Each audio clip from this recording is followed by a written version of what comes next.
سامعین و حاضرین محترم، ہمارا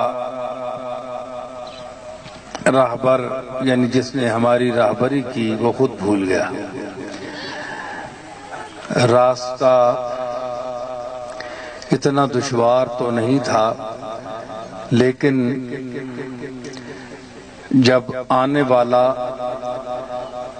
پہلی مرتبہ اس راستے پر آیا ہو تو وہ بھول جاتا ہے، اور اس کی وجہ سے ہم 4-5 میل آگے نکل گئے۔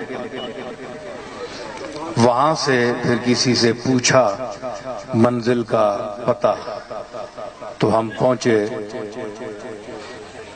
ورنہ بر وقت ہم پہنچ جاتے ہیں۔ اب کافی دیر کے بھٹک رہے ہیں۔ میں پہلے اس تاخیر کے سبب بھٹکنے، منزل اور راہبر کے حوالے سے گفتگو کروں گا۔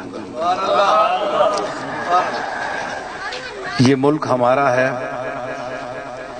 پاکستان ہے، مسلمانوں کے لیے یہ خطہ معرض وجود میں آیا۔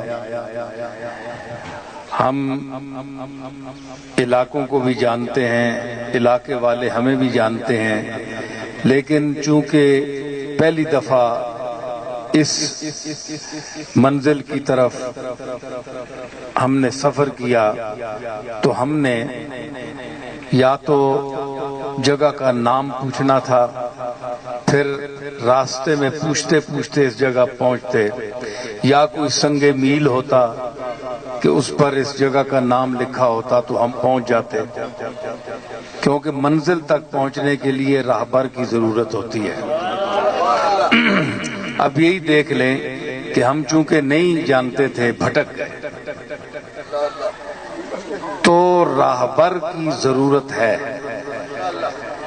جو لوگ کہتے ہیں کہ راہبر کی ضرورت نہیں ہے، وہ کم از کم، میں تو ویسے بھی راہبر لوگوں کے خاندان میں پیدا ہوا ہوں، لیکن آج مجھے یقین ہو گیا کہ راہبر کی ضرورت ہوتی ہے، راہبروں کو بھی ہوتی ہے۔ ہم راہبر خاندان کے آدمی ہیں، لیکن ہمیں بھی راہبری کی ضرورت ہے۔ منزل تک پہنچنے کے لیے نشان منزل ہو یا راہبر ہو، اور اگر راہبر خود بھٹکا ہوا ہو تو وہ پھر سارے مسافروں کو، سارے قافلے کو بھٹکا دیتا ہے۔ عربی کا ایک شعر ہے، اذا کان الغراب دلیل قوم سیہدیہم طریق الحالکین، کہ کوا جب کسی قوم کا رہنما ہو تو وہ کھنڈرات میں یا ویرانوں میں انسان کو لے جائے گا۔ تو اللہ ایسے راہبروں سے بھی بچائے کہ جنہیں خود منزل کا پتہ نہ ہو اور قافلے کو لے کر چل پڑے۔ یہ ہمارا جو ملک ہے، آج اس کے راہبر بھی بے نشان منزل کی طرف رواں دواں ہیں۔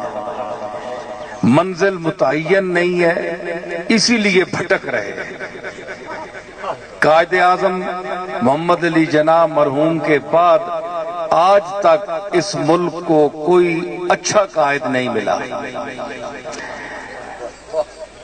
قافلے کو لے کر چلا، حصول منفعت کے لیے، کرسی اقتدار پر بیٹھنے کے لیے، اپنی خواہشات اور لذات کو حاصل کرنے کے لیے وہ کرسی پر بیٹھا، اور اسے پتہ نہیں ہے میں نے کرنا کیا ہے، اور اس ملک کا کے قیام کا جو منشور ہے، جو دستور ہے، جو آئین حیات ہے ہمارا، وہ کیا ہے؟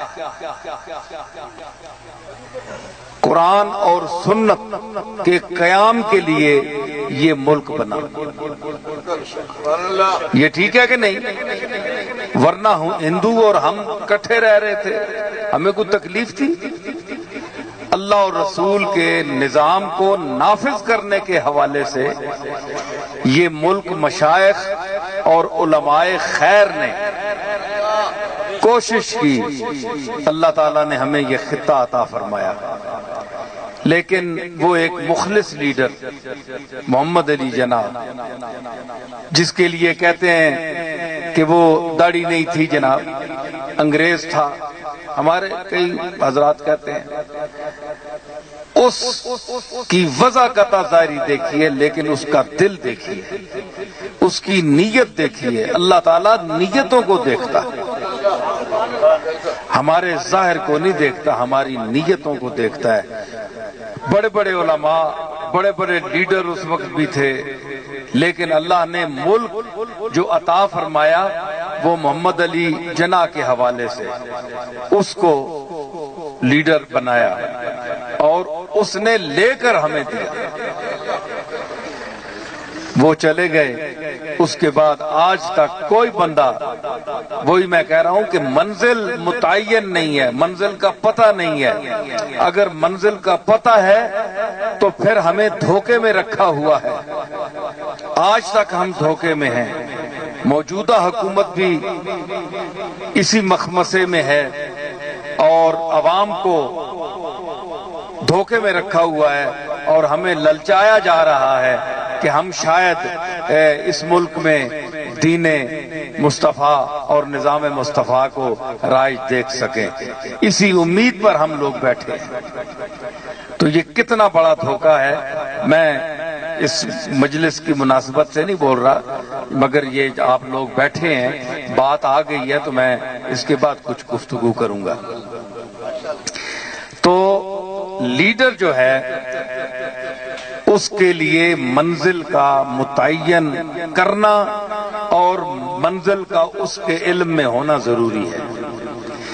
جس کے علم میں، معلومات میں منزل کا تعین نہیں، وہ لیڈر نہیں، وہ شیخ نہیں، وہ علامہ نہیں۔ تو آج بھی دیکھ لیے، میں اپنے حساب سے دیکھ رہا ہوں کہ ہم بھٹک گئے، راستہ نہیں پتا چلا، آگے نکل گئے، منزل سے بھی آگے نکل گئے۔ تو منزل سے آگے نہ نکلو، منزل ہماری قرآن اور سنت ہے۔ منزل سے آگے کفر ہے، منزل سے آگے نہ نکلو، منزل تک پہنچ جاؤ تو یہ بڑی تمہاری سعادت ہوگی اور قوم کے لیے باعث نجات ہوگا یہ مسئلہ۔